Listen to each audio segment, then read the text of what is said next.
이번 기사를 하나씩 읽어가보도록 할게요. 이거 먼저 볼까요? 그래서 한국일보 기사인데요. 단순한 섹스 문제 아니다. 인니 대학생들 외신 보도에 발끈. 최근 인도네시아 문제는 저도 좀 잘 알고 있는데 기사로 읽지 못했거든요. 한번 읽어보도록 하겠습니다. 인도네시아 서부 자바 주의 주도 반둥 지역 대학생들이 지난 23일 부패방지위원회를 살리자 Save KPK라는 문구를 담은 팻말을 들고 시위하는 모습. 부패를 방지하자는 느낌으로 대학생들이 시위를 하고 있어요. 반둥에서. 그래서 일주일 가까이 대규모 시위를 벌이고 있는 인도네시아 학생들이 자극적인 외신 보도에 발끈했다. 혼전 및 혼외 성관계 금지 반대 사실에만 초점을 맞춰 부패, 척결 등 정작 중요한 요구사항을 가르치고 이거 뭐야 있어? 네, 다시 할게요. 가려지고 미개한 무슬림이라는 편견을 조장한다는 것이다. 29일 자카르타 포스트 등에 따르면 인도네시아 대학생들은 23일부터 거의 매일 수도 자카르타를 중심으로 국토 전역에서 수천 명이 운집한 대규모 집회를 이어가고 있다. 경찰과의 충돌로 지방에서 두 명을 포함해 3명이 숨졌고 수백 명이 다쳤다. 수십 명이 실종됐다는 얘기도 들린다. 이번 대학생 시위는 32년 장기 독재자 수하르토 대통령의 관저에서 끌어내린 1998년 민주화 운동 이후 최대 규모다. 학생들은 이번 시위가 단순히 섹스 문제가 아니라고 주장한다. 정부가 추진하는 혼전 및 혼외 성관계를 범죄화하는 이들이 맞서는 일부의 범죄하는 이들은 범죄하는 것은 이들이 맞서는 범죄하는 성관계를 범죄하는 이들이 맞서는 일부에 불과하고 가장 작은 부분이라는 것이다. 그러면서 정부의 7대 요구 사항을 강조했다. 자, 또 나오죠.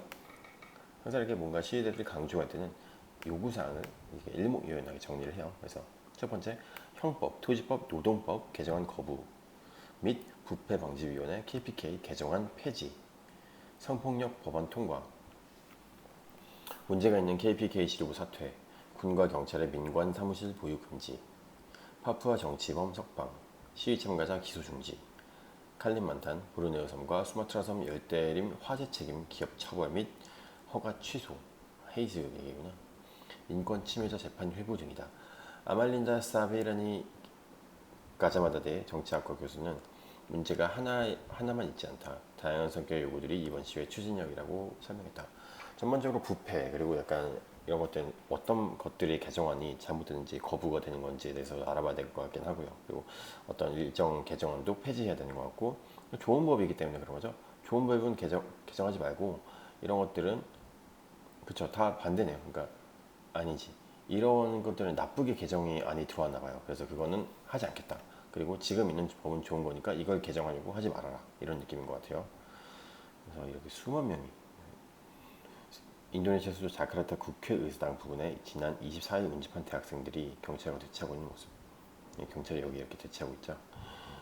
대학생들이라고 하네요. 그래서 특히 학생과 시민들은 대통령 모욕 및 신성 모독 처벌 기준을 강화한 부패 방지법의 후퇴와 KPK의 권한 축소가 가장 큰 문제라고 시작한다. 대통령을 모독하면 안 된다는 거예요. 그래서 그거를 처벌 기준을 강화하려고 했더니 이런 거는 부패방지법의 후퇴를 가져왔다는 거죠. 그리고 KPK의 권한 축소, 그리고 이게 부패방지위원회인데 부패 방지한다는 거는 이제 커럽션을 막겠다는 건데 이제 그런 것들이 권한이 축소가 되면은 부패를 만연하겠다는 거잖아요. 그러다 보니까 시민들이 이제 이런 것들이 가장 큰 문제로 시작하고 있는 거죠. 결과적으로 부패 그리고 부패 방지법의 좀 더 확장 뭐 이런 느낌으로 생각하는 것 같아요. 그래서 회사원 헤르만 씨는 서민 출신 조코이 대통령, 현재 인도네시아 대통령이죠. 대통령이 부패 문제에 적극 대응하지 않았다는 점에 시민들이 분노를 느끼는 것이라고 한국일보에 말했다. 부패 문제에 적극 대응하지 않는다는 점에 대해서 시민들 분노를 느낀다는 거고 여기에 현 정부의 전반적인 국정 운영에 대한 실망과 경제 침체 상황도 불만 요인으로 더해졌다. 조코이 대통령의 법안 보류, 시위 희생자 조사 착수 등을 내걸며 학생 지도자 면담을 제안했지만 전국 대학생 총학생회 연합 BPSI는 면담 내용 TV 생중계와 7가지 요구에 대한 구체적인 정책 발표라는 2가지 조건을 달았다. 학생 지도자들과 면담을 제시했는데 면담을 하려면은 TV 생중계하고 그리고 7가지 요구에 대한 구체적인 발표를 해라 이런 거죠. 그래서 지금 필요한 건 회담이 아니라 대통령과의 확고한 약속이라는 것이다. 공은 다음 달 20일 공식 재취임하는 조코이 대통령에게 넘어간 상태이다. 10월 20일인 거죠. 그래서 30일에도 대규모 시위가 자카르타 도심에서 예고돼 있다는 거죠. 아무래도 전반적으로 부패에 대한 시민들의 요구 사항인 것 같아요. 이제 물론 이제 홍콩 같은 경우는 좀 더 역사적인 얘기, 그러니까 역사적인 어떤 홍콩이 이제 왔다 갔다 조차를 당했다가 이제 반환됐다가 이제 중국이 다시 복속하는 그런 과정에서의 어떤 그 시민들의 어떤 괴리, 그러니까 그들이 이제 성장 환경이라든지 이런 문화 같은 것들이 100년간 기대가 있었다면 사실 어떻게 보면 다른 나라, 다른 역사를 갖고 있는 거잖아요. 이런 것들이 하나가 돼 가는 과정에서 중국은 좀 더 강경하게 가고 싶은 거고, 이제 홍콩은 좀 더 자치권을 인정받으면서 본인들의 어떤 사회재산이라든지 그런 것들, 성환법이라든지 이런 어떤 권리적인 것들을 가져가면서 하고 싶은 것들에 대한 어떤 얘기라면은, 이번 문제는 이제 약간 기상천외한 약간 법안들의 등장, 그리고 전반적으로 어떤 부패에 대한 어떤 방안, 방관 뭐 이런 것과 부패위원회의 어떤 축소 이런 것들이 겹치면서 이제 학생들과 시민들이 그럼 뭐 부패를 뭐 대놓고 만연하게 하겠다는 거냐 이런 거고, 뭐그 외에 또 약간 섹스 문제라든지 이런 것들이 더 덧붙여져서 너무 이제 무슬림적인 성격을 강조하는 그런 법안들이 이제 발의가 되니까 학생들이 그리고 시민들이 이렇게 그러니까 시민들이 이렇게 시위를 하게 되는 거죠. 그래서 앞으로 어떻게 될지 지켜보는 것도 나쁘지 않을 것 같아요. 그래서 제목 한번 또 읽고 끝내도록 하죠. 단순한 섹스 문제 아니다. 인니 대학생들 외신 보도에 발끈. 이렇게 이번 기사를 또 마무리하도록 하겠습니다.